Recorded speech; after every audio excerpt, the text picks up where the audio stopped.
Яркий, солнечный, нарядный. В эти выходные волгоградцы и гости города выбирают свой маршрут для празднования. В Советском районе на улице Родниковой всех желающих встречает новый сад.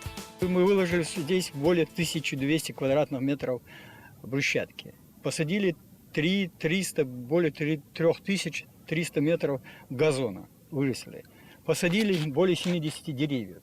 Больше мы не успели, потому что был май, конец мая, и невозможно было сажать. Поэтому все. Провели 600 метров водовода. Провели электрификацию. Уютные скамейки, винтажные фонари, первые аллеи из самых разных деревьев. Идею Волгоградской национальной ингушской общины подарить горожанам зеленый уголок сразу же поддержал глава Республики Ингушетия Юнусбек Евкуров, депутаты Волгоградской областной думы, региональный комитет по делам национальности и казачества. Всего за 3 месяца здесь появилась зеленая зона. Финансируют это ингушские предприниматели, бизнесмены. И все те, кто неравнодушен. Даже сквер начал строить я со своими земляками, ингушами. Подключились вот русские ребята, подключились карачаевцы, подключились таджики, подключились, я уже не говорю русские, но само собой разумеющееся. Подключился Шарифов, депутат областной нашей думы.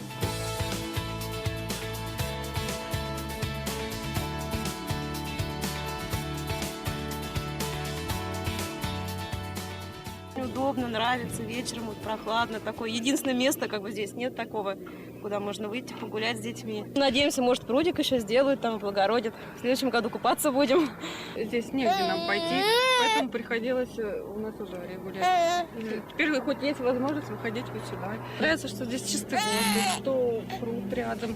В будущем здесь появятся фруктовые сады, каштановые и кленовые аллеи, небольшой фонтан, кафе. В планах строительство детской и спортивной площадок, оборудование пляжа возле местного озера. Проект постепенно растет, еще многое предстоит. Но уже сегодня новая зеленая зона в Советском районе готова стать одной из самых уютных площадок для большого праздника – Дня города Волгограда. Я жителям Волгограда желаю мира, спокойствия, благополучия, взаимопонимания и тепла в ваших семьях и успеха во всех начинаниях, которые у вас есть и вы планируете в будущем. Мира, добра вам и хорошей жизни.